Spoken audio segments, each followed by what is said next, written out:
सहकारीको 7वटा सिद्धान्त छ।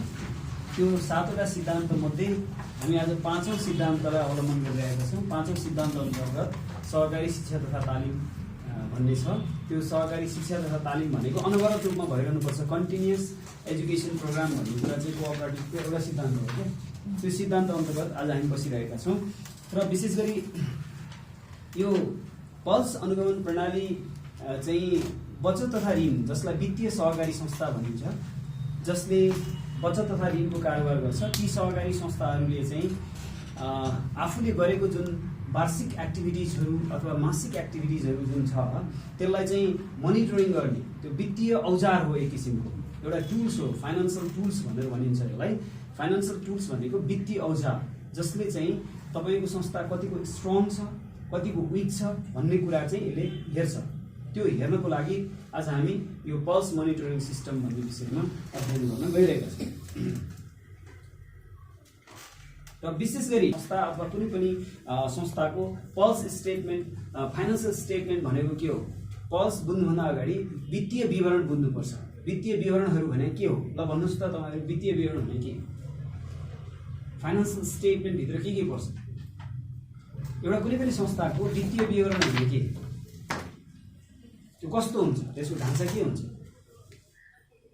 के हो वित्तीय विवरण? सहकारीको जति पनि हुने आर्थिक कारोबारसँग रिलेटेड विवरणलाई नै हो, आर्थिक कारोबारसँग रिलेटेड होइन।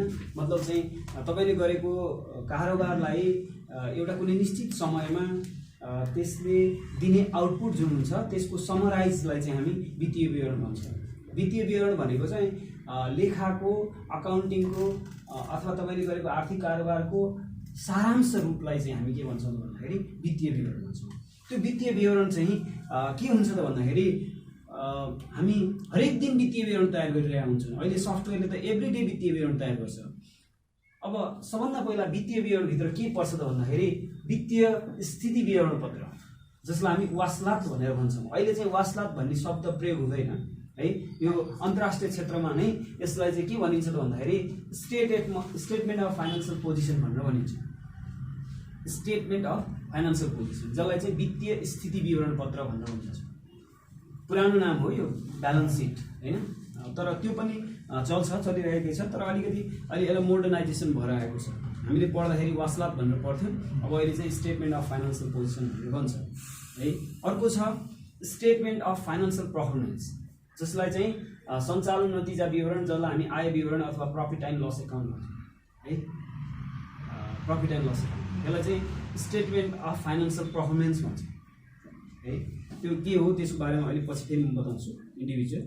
अनि क्यास फ्लो स्टेटमेन्ट, अर्को भनेको नगद प्रवाह विवरण है। क्यास फ्लो स्टेटमेन्ट जुन हामीले पढेको पनि हो, कमर्स पढ्दाखेरि यहाँ जति पनि कमर्स पढ्नुभएको छ त्यति बेला त्यो सबै पढिरहेको हुनुहुन्छ। अब statement of changes in equity, यो चाहिँ अलिकति नौलो छ है। स्वामित्व अंशमा भएको परिवर्तन है। खासै सहकारीमा त त्यति धेरै ठुलो भ्यालु यसले राख्दैन, तर कम्पनी अथवा कुनै अरू संस्थाहरूमा, ब्याङ्क एन्ड फाइनेन्सियल इन्स्टिट्युसनहरूमा चाहिँ यसले ठुलो रोल प्ले गर्छ। किनभने कोअपरेटिभको सेयर चाहिँ यस्तो अचम्मको छ जुन चाहिँ यो हामीले बुझ्नुपर्ने, अरू संस्थाहरूको सेयर, अरू कम्पनीहरूको सेयर चाहिँ के हुन्छ? ट्रान्सफर हुँदैन, रिफन्ड हुँदैन। मेरो सेयरको पैसा फिर्ता ल्याऊ भनेर तपाईँ कम्पनीमा जान सक्नुहुन्न। एउटा अचम्मको कुरा छ है। तपाईँले अब ब्याङ्कमा तपाईँ ब्याङ्कको सेयर किन्नुभएको छ अथवा कुनै पनि सेयर किन्नुभएको छ भने मेरो सेयरको पैसा फिर्ता पाउँ भनेर तपाईँ भन्नु सक्नुहुन्न। किनभने के भनाइ छ भने कुनै पनि कम्पनीको सेयर चाहिँ रिफन्डेबल हुँदैन। के हुन्छ? ट्रान्सफरेबल हुन्छ। कहिले रिफन्डेबल हुन्छ? जहिले त्यो कम्पनी लिक्विडेसनमा गयो अथवा त्यो विघटनमा भयो त्यति बेला मात्रै सेयर के हुन्छ त हजुरको फिर्ता हुन्छ, नभए चाहिँ फिर्ता हुँदैन। तर सहकारीको संस्थाको सेयर चाहिँ सदस्यता त्याग गरेपछि फिर्ता गर्नुपर्छ भन्ने, सदस्यता त्याग गर्न पाउँछ, सदस्यता त्याग गरेपछि उसले लिएको सेयर चाहिँ फिर्ता गर्नुपर्छ भन्ने छ। र अब यो चेन्जेस इन इक्विटी भनेको चाहिँ कस्तो हो त भन्दाखेरि, इक्विटी भनेको के हो पहिला त्यो हामीले बुझ्नु पऱ्यो। इक्विटी भनेको चाहिँ वास्तवमा तपाईँले जुन लगानी गर्नुहुन्छ त्यो लगानी गरेर संस्थाले तपाईँको लगानीबाट कमाएको हुन्छ नि पैसा, त्यो कमाएको पैसा जगेडा कोषहरू, विभिन्न कोषहरू जुन नवानिक राखेको कोषहरू छ त्यो दुईटा जोडेर तपाईँले गरेको लगानी र संस्थाले कमाएको पैसा त्यो दुईटा जोडेर जुन पैसा आउँछ त्यसलाई चाहिँ हामी के भन्छौँ त इक्विटी भनेर भन्छौँ है। त्यसको ढिक्कोलाई इक्विटी भनेर भन्छौँ। त्यही हो तपाईँको चाहिँ त्यसलाई हामी इन्ट्रान्जिक भ्यालु पनि भनेर भन्छौँ। एउटा संस्थाको इन्ट्रान्जिक भ्यालु है अथवा त्यस्तो लुकेको भ्यालु जुन हामीले 100 रुपियाँ लगानी गरेका छौँ तर त्यो सहकारी संस्थाले मेरो नाममा अर्को 50 रुपियाँ कमाइदिइसक्यो भने त मेरो भ्यालु त 150 भयो नि हो। त्यसैलाई हामी इक्विटी भन्छौँ। भनेपछि हाम्रो टोटल पैसा चाहिँ कतिले चेन्ज भयो भन्ने कुरा चाहिँ के भित्र पर्छ त भन्दाखेरि इक्विटी चेन्जेस इन इक्विटी भित्र पर्छ। हिजो कति रुपियाँको भ्यालु थियो मेरो, आज कति रुपियाँको भ्यालु भयो भनेर हेर्ने कामलाई चाहिँ चेन्जेस इन इक्विटी भनेर भनिन्छ है। ओभरअलमा कति भयो त संस्थाको टोटल भ्यालु कति भयो त। हामीले 1 लाखको सेयर लगानी गरेका थियौँ जम्मा सबैजना मिलेर, तर आज त्यो सेयरको भ्यालु 1,50,000 भयो भने त्यो 1,50,000 चाहिँ इक्विटी हो क्या, बुझ्नुभयो। 1 लाख चाहिँ सेयर हो, 50,000 जोडेपछि त्यो के हो त इक्विटी हो। त्यस कारण कति चेन्ज भयो भनेर हेर्ने काम पनि वित्तीय विवरणभित्र पर्छ। अहिले हामीले चेन्जेस इन इक्विटी भन्ने पनि बनाउनु पर्ने हुन्छ वित्तीय विवरण बनाउँदाखेरि। अब महत्त्वपूर्ण लेखा नीतिहरू summary of significant accounting policy भनेर भन्छ। महत्त्वपूर्ण लेखा नीति त्यो भनेको के हो भन्दाखेरि जस्तै भनौँ न एउटा तपाईँले एउटा कुनै घर किन्नु हो, त्यो घरको भ्यालु चाहिँ 2 करोड छ मात्र है। त्यो घरको भ्यालु चाहिँ कति छ 2 करोड छ। अनि जग्गाको भ्यालु 3 करोड छ भन्दा त्यसको टोटल भ्यालु कति भयो 5 करोड भयो नि हैन। भनेपछि अब त्यो 5 करोडको भ्यालुलाई हामीले अर्को साल वित्तीय विवरणमा प्रस्तुत गर्दाखेरि 5 करोड देखाउने कि 3 करोड देखाउने कि 4 करोड देखाउने कि 2 करोड देखाउने कि हैन, कसरी देखाउने हैन। त्यो त छुट्टै छुट्टै इन्टिटीको छुट्टै छुट्टै रुल हुन्छ हेर्नुहोस् है। त्यसकारण तपाईँले 5 करोडको बिल्डिङ र जग्गालाई चाहिँ 4 करोड 50 लाख देखाउनु भने अर्को 4 करोड 75 लाख देखाएको पनि हुनसक्छ आफ्नो वित्तीय विवरणमा हो। यहाँ चाहिँ के हुन्छ भने फरक हुन्छ। त्यसकारणले तपाईँले ब्यालेन्स सिट बनाइसकेपछि वित्तीय विवरणहरू बनाइसकेपछि त्यसलाई क्लियरिफिकेसन गर्ने काम चाहिँ केले गर्छ त यो वित्तीय चाहिँ लेखा नीतिहरूले गर्छ। हामीले यसरी गरेका छौँ है, डेप्रिसिएसन यसरी गरेका छौँ, यो रुलबाट डेप्रिसिएसन गरेका छौँ। कसरी अब त्यसलाई 15% डेप्रिसिएसनको चार्ज गर्ला, कसरी 25% गर्ला, कसरी 10% गर्ला, कसरी 5% गर्ला, त्यो चाहिँ आफ्नो इस्टिमेटको आधारमा त्यो एउटा म्यानेजमेन्टले बनाउने एउटा रुलको आधारमा चाहिँ के गरिरहेको हुन्छ त भन्दाखेरि तपाईँको नीतिहरू तय भएको हुन्छ। कुन कारोबार, कुन सम्पत्ति, कुन दायित्व, कुन खर्च, कुन आम्दानीलाई कसरी देखाएको छ भन्ने कुरा व्याख्या खुलासा गरिएको छ भने त्यसलाई चाहिँ हामी के भन्छौँ त नीति भनेर भन्छौँ। त्यो पनि हामीले सँगसँगै राख्नुपर्छ ब्यालेन्स सिट सँगसँगै। तपाईँको यो ब्यालेन्स सिटमा हामीले यहाँ लेखा हुन्छ। जस्तै चाहिँ यहाँ तपाईँहरूले हेर्नु भएको छैन, जस्तै यहाँ चाहिँ हामीले वित्तीय विवरणको यहाँ यसमा लेखेको हुन्छ कि यहाँ यसरी लेखेको हुन्छ यो लेखा सम्बन्धी नीति तथा टिप्पणीहरू भनेर यसरी लेखेको हुन्छ। यो पनि वित्तीय विवरणको एउटा पार्ट है, यो चाहिँ हामीले बुझ्नुपर्छ। त्यस कारण यहाँ के लेखा छ त भन्दाखेरि विभिन्न खालका निर्देशनहरू हैन, त्यसपछि लेखाका अवधारणाहरू, स्थिर सम्पत्ति ह्रासकट्टी कसरी गरेका छ, त्यसपछि कर्जा नोक्सानी कोष कसरी व्यवस्था गरेका छ, ब्याज आम्दानी कसरी गरेका छ, ब्याज खर्च कसरी गरेका छ, यो सबै लेखेको हुन्छ। जस्तो भनौँ न ब्याज आम्दानी त हामी हाम्रो व्यवसायमा चाहिँ सम्झनुहोस् त तपाईँ कसैलाई सेल्स गर्ने बित्तिकै हाम्रो आम्दानी भयो क्या। त्यो पैसा नउठ्यो भने आम्दानी हुन्छ व्यवसायमा, तपाईँलाई थाहा छ कि छैन, त्यो आम्दानी मानिन्छ। तर सहकारीमा चाहिँ के हुन्छ ब्याज उठेन भने आम्दानी मानिँदैन हो। त्यो नीतिमा लेखेको हुन्छ त्यो कुरा चाहिँ क्या। त्यो कुरा माथि चाहिँ कति पैसा उठ्यो मात्रै लेखेको हुन्छ, अनि कसरी उठाइयो त त्यो पैसा भन्ने कुरा चाहिँ तल नीति तथा टिप्पणीमा लेखेको हुन्छ। त्यसकारण यसलाई चाहिँ हामी महत्त्वपूर्ण लेखा नीति भन्छौँ। त्यस्तै महत्त्वपूर्ण लेखा व्याख्यात्मक टिप्पणीहरू अरू त्यसभन्दा नि बढी व्याख्या गर्नुपर्ने छ भने फेरि अर्को व्याख्यात्मक टिप्पणी भनेर त्यसको सँगसँगै आएको हुन्छ। भनेपछि यसरी 5वटा चाहिँ जुन यो कम्प्लिट चाहिँ जुन दस्तावेज हुन्छ, यो कम्प्लिट दस्तावेजलाई चाहिँ हामी के भन्छौँ त फाइनेन्सियल स्टेटमेन्ट भन्ने भन्छौँ। ओभरअल यो 5वटा बिना चाहिँ फाइनेन्सियल स्टेटमेन्ट कम्प्लिट भएको मानिँदैन। अहिले चाहिँ तपाईँको एकाउन्टिङ अथवा यो इन्टरनेसनल फाइनेन्सियल रिपोर्टिङ सिस्टम भन्छ क्या, IFRS भन्छ, इन्टरनेसनल फाइनेन्सियल रिपोर्टिङ सिस्टम। नेपालमा भन्नुहुन्छ भने नेपाल फाइनेन्सियल रिपोर्टिङ सिस्टम भन्छ, NFRS भन्छ, नेपाल फाइनेन्सियल रिपोर्टिङ सिस्टम। त्यो भनेको के भने कुनै पनि संस्थाले वित्तीय विवरण तयार गर्दाखेरि एकरूपता हुनुपर्छ भनेर के भयो त भन्दाखेरि यो चाहिँ नेपाल अकाउन्टिङ स्ट्यान्डर्ड बोर्ड भन्ने छ, त्यो अकाउन्टिङ स्ट्यान्डर्ड बोर्डले चाहिँ तपाईँको के गरेको छ त भन्दाखेरि एकरूपता गर्नुपर्छ एकाउन्टिङ सिस्टममा, कसैले कसरी गर्ने कसैले कसरी गर्ने गर्नुहुन्न भनेर भनेको छ। त्यही त्यही accounting standard board, international accounting standard board र नेपाल एकाउन्टिङ स्ट्यान्डर्ड बोर्डले यो 5 वटा चाहिँ यदि छैन भने तपाईँको फाइनेन्सियल स्टेटमेन्ट चाहिँ के छ त अधुरो छ भनेर भन्छ है। त्यसैले यो 5 वटा कुरा आयो भने मात्रै फाइनेन्सियल स्टेटमेन्ट चाहिँ कम्प्लिट फाइनेन्सियल स्टेटमेन्ट भयो, अदरवाइज भएन। ब्यालेन्स सिट मात्रै बनाएर, प्रफिट एन्ड लस एकाउन्ट मात्रै बनाएर अथवा क्यास फ्लो मात्रै बनाएर त्यसपछि इक्विटी चेन्ज नराखिकन त्यसरी गरिएको छ भने त्यो चाहिँ के हो त अधुरो फाइनेन्सियल स्टेटमेन्ट भयो भनेर भन्छ। किनभने उचित प्रस्तुति नेपाल लेखामानको पालना गर्छ है। नेपाल लेखामान भनेको नेपालको अकाउन्टिङ स्ट्यान्डर्ड है। हामीले अहिले बनाउने फाइनेन्सियल स्टेटमेन्ट चाहिँ नेपाल अकाउन्टिङ स्ट्यान्डर्ड अनुसार बनाएको हुन्छ है। नेपाल एकाउन्टिङ स्ट्यान्डर्ड अनुसार बनाएको फाइनेन्सियल स्टेटमेन्ट हुनुपर्छ, यसको विशेषता। अर्को यो व्यावसायिक अभिक्षिप्तता, गोइङ कन्सर्न कन्सेप्ट भनेर भन्छ। गोइङ कन्सर्न कन्सेप्ट भनेको के हो भने जब हामी ब्यालेन्स सिट बनाउँछौँ नि, ब्यालेन्स सिट बनाउँछौँ अनि हामी त्यसलाई के भन्छ ओपनिङ ब्यालेन्स भनेर तान्छौँ, फेरि क्लोजिङ ब्यालेन्स भनेर लेख्छौँ। यसको मतलब के हो त भन्दाखेरि यो संस्था चाहिँ अभिछिन्न जान्छ भन्ने कन्सेप्टमा जान्छ क्या। एकाउन्टिङ भनेको चाहिँ के हो त भन्दाखेरि गोइङ कन्सर्न कन्सेप्टबाट बनाइएको हुन्छ। वित्तीय विवरणहरू के को आधारमा बनाइएको हुन्छ? Going concern concept. अब जस्तो फर इक्जाम्पल है, एउटा तपाईँलाई इक्जाम्पल दिन्छु म। अहिले असारको एन्ड आउन लागिरहेछ, मानौँ 4-5 महिना बाँकी छ। तपाईँको सहकारी संस्थाको सञ्चालक समिति र साधारण सभाले के भन्यो त भन्दाखेरि यो संस्था विघटन गर्ने भनेर मानौँ एकछिनलाई एक्जाम्पल क्या भने अब त्यो संस्था गोइङ कन्सर्न भएन। तपाईँ अब तपाईँले बनाउने ब्यालेन्स सिट र प्रफिट एन्ड लस एकाउन्ट फरक हुन्छ। अब अहिले हामीले जसरी बनाइरहेछौँ त्योभन्दा फरक हुन्छ। किन फरक हुन्छ त भन्दाखेरि त्यति बेला हामीले बनाउने ब्यालेन्स सिट, अहिले बनाइरहेको ब्यालेन्स सिटमा चाहिँ हामीले के भनेका छौँ भन्दाखेरि यो संस्था अभिछिन्न जान्छ भन्ने आधारमा बनाइदिएको छ यो ब्यालेन्स सिट। तर यदि यो संस्था अब लिक्विडेसनमा जाँदैछ, असारसम्म यो टुङ्गिन्छ भनेर यदि त्यस्तो भनेको छ भने चाहिँ इन द्याट कन्डिसन, त्यो कन्डिसनमा चाहिँ के हुन्छ त भन्दाखेरि त्यो अहिले बनाइरहेको ब्यालेन्स सिट भन्दा फरक किसिमको ब्यालेन्स सिट बनाउँछौँ हामीले है। त्यस कारणले फरक किसिमको ब्यालेन्स सिट बनाउँछौँ।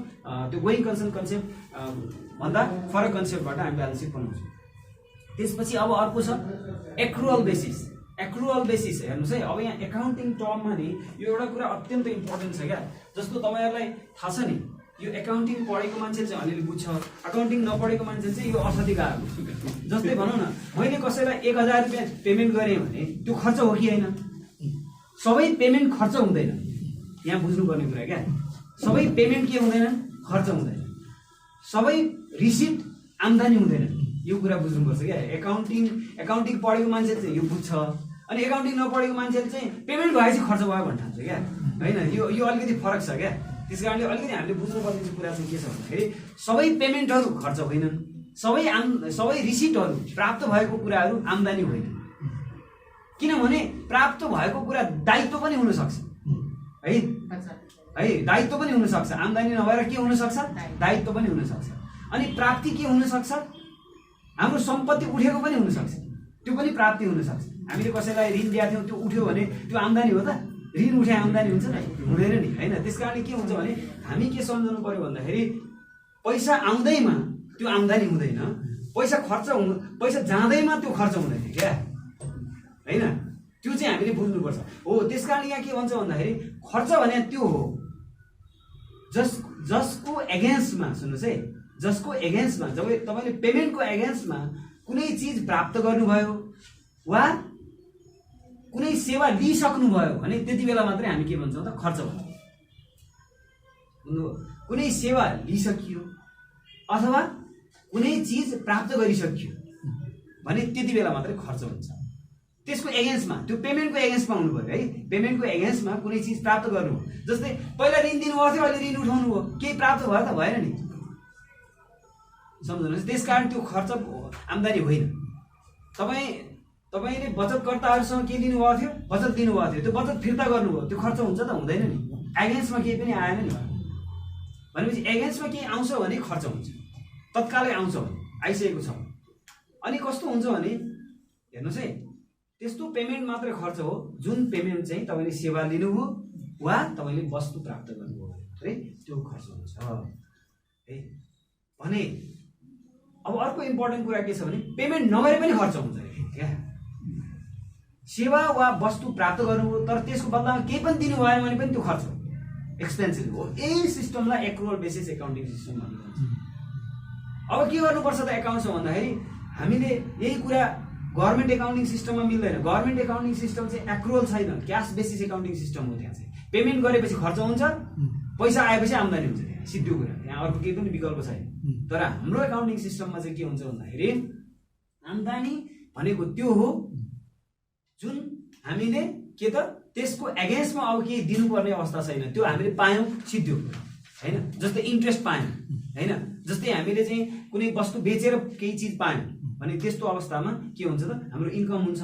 तर हामीले त्यसको पैसा प्राप्त गर्न बाँकी छ भने पनि त्यो इन्कम हुन्छ, किन हामीले सेवा त दिइसक्यौँ नि, वस्तु त दिइसक्यौँ नि। वस्तु वा सेवा हामीले कसैलाई प्रोभाइड गरिसक्यौँ केही पनि नलिकन भने त्यो पनि हाम्रो के हुन्छ त इन्कम हुन्छ। तर त्यो इन्कम चाहिँ कस्तो इन्कम हो त रिसिभेबल, उठ्न बाँकी इन्कम हो। त्यसलाई पनि हामीले के जनाउँछौँ त आम्दानी जनाउँछौँ। त्यसै सिस्टमलाई पैसा नउठे पनि हामीले सेवा वा वस्तु दियौँ भने त्यसरी भएको आम्दानीलाई हामी आम्दानी भन्छौँ। अनि हामीले सेवा वा वस्तु लियौँ तर पनि हामीले पेमेन्ट गरिदिता भनेको चाहिँ सारभूत भनेको चाहिँ के भने जस्तै भनौँ न एउटा एक्जाम्पल लिउँ। तपाईँले कुनै चाहिँ तपाईँको एउटा संस्था छ, एकदम इम्पोर्टेन्ट कुरा चाहिँ तपाईँ एउटा संस्था छ, त्यो संस्थाको चाहिँ मानौ यो साल 1 अरबको चाहिँ के भयो त ट्रान्ज्याक्सन भयो, सेल्स भयो भनेपछि 1 अरबको सेल्स भयो। तर त्यहाँ के रहेछ भन्दाखेरि एउटा आइटम यस्तो छुटेको रहेछ कि जुन आइटम सेल्सको आइटम रहेछ, त्यो सेल्सको आइटम चाहिँ जम्मा 1000 रुपियाँको आइटम रहेछ। त्यो चाहिँ बिलिङ गर्नै छुट्यो, पैसा चाहिँ पछि ल्याएर दियो, अर्को आर्थिक वर्षमा आएर ल्याएर दियो, थाहा भएन हामीलाई। एकाउन्टिङ तयार भइसक्यो। अब तपाईँ सम्झनुहोस् कसले थाहा पायो त भन्दाखेरि at the end of internal audit गर्दाखेरि इन्टरनल अडिटरले यो कुरा पत्ता लगायो, मानौ एकछिन है। अब चाहिँ त्यो कारणले गर्दाखेरि त्यो सेल्स डिपार्टमेन्टमा बस्ने मान्छेहरूको के गल्ती भएको हो त भन्ने क्वेसन आउँछ किन होइन। गल्ती त भयो तर त्यो के भयो त भन्दाखेरि इमेटेरियल इफेक्ट भन्छ कि त्यसलाई, सारभूत रूपमा गलत छैन। 1000ले के फरक पर्छ, 1 अरबको ट्रान्ज्याक्सनमा 1000ले के फरक पर्छ, केही पनि फरक पर्दैन। अब त्यो संस्थाको मानौँ प्रफिट चाहिँ मानौँ 10 करोड थियो, 1000 रुपियाँ राख्यो भने के हुन्छ 10 करोड 1000 रुपियाँ हुन्छ त्यसको प्रफिट होइन। सेल्स त्यो के त्यसले कुनै इम्प्याक्ट पार्छ त? एउटा सेयर होल्डरले एउटा लगानीकर्ताले त्यसलाई ठुलो महत्त्वको साथ लिन्छ त? तपाईँ सोध्नुहोस् त एकछिन, लिन्छ लिँदैन नि? त्यो 1000लाई के लिन्छ भने त्यसलाई के भनिन्छ इम्याटेरियल इफेक्ट भनिन्छ है। त्यो सारभूत रूपमा के छैन, गल्ती छैन। समष्टिगत तर गल्ती चाहिँ गल्ती हो, तर सारभूत हेर्दाखेरि चाहिँ गल्ती छैन क्या। समष्टि हेर्दा चाहिँ गल्ती छैन क्या, गल्ती त गल्ती हो, तर त्यो गल्तीलाई हामीले गल्ती नमान्दै नि हुन्छ भन्नु खोजेँ क्या, बुझ्नु भएन? त्यो गल्तीलाई नमान्दै पनि हुन्छ होइन। भनेपछि अब सधैँभरि एउटा विद्यार्थीले चाहिँ स्कुलमा सधैँ आएर एकदम राम्रो होमवर्क गर्छ, आज एक दिन चाहिँ के भएर एउटा सब्जेक्टको 10वटा क्वेसन दिएको मात्रै एउटा क्वेसन चाहिँ गरिन्छ भने अब त्यो उसलाई गल्ती मान्नु भएन नि त होइन। त्यही भन्छ क्या एकाउन्टिङमा पनि। त्यस कारण सारभूत कुरा चाहिँ यहाँ हेर्नुपर्छ भनेपछि अब अर्को कुरा के छ त भन्दाखेरि मानौँ त्यो 1 अरबकै सेल्स थियो है, 1000को सेल्स बिल छुट्यो मानौँ एकछिन, तर उसको चाहिँ लस चाहिँ कति भयो त 500 रुपियाँ लस भयो मानौँ एकछिन। ब्यालेन्स सिट बनाउँदा प्रफिट एन्ड लस एकाउन्ट बनाउँदा वित्तीय विवरण बनाउँदाखेरि 500 रुपियाँ लस भयो। त्यो 1000 रुपियाँको बिल छुटिरहेकै छ तैपनि 500 रुपियाँ के भयो त लस भयो। अब चाहिँ सारभूत हुन्छ, त्यो चाहिँ मेटेरियल हुन्छ, किनभने त्यो 1000 राख्ने बित्तिकै अब प्रफिटमा आउँछ। त्यो 1000को सेल्स देखाउने बित्तिकै प्रफिट केमा आउँछ, प्रफिटमा आउँछ 500 रुपियाँ। भनेपछि लस कहाँ प्रफिट कहाँ, त्यहाँ त धेरै फरक पऱ्यो नि। त्यस कारण त्यो चाहिँ फेरि सारभूत हुन्छ त्यो कन्डिसनमा चाहिँ। त्यस कारणले भन्नु खोजे यहाँ चाहिँ के छ भन्दाखेरि समष्टिगत रूपमा र सारभूत रूपमा चाहिँ हामीले ब्यालेन्स सिटहरू चाहिँ के हुनुपर्छ त भन्दाखेरि एकदमै मिलेको हुनुपर्छ भन्छ है, सारभूत रूपमा मिलेको हुनुपर्छ त्यस्ता कुराहरू। त्यस कारण म्याटेरियलिटी भन्छ। म्याटेरियलिटी भनेको चाहिँ एकदम इम्पोर्टेन्ट हुन्छ एकाउन्टिङमा। त्यसलाई मैले इग्नोर गर्ने कि होइन, त्यसलाई एड्रेस गरेर जाने, फेरि होइन त्यो त ठुलै गल्ती हो भने मैले तानेर ल्याउनु पऱ्यो भने पनि छोडिदिएर गए पनि के है। त्यस कारण त्यस्ता कुराहरू एकाउन्टिङमा हुन्छ।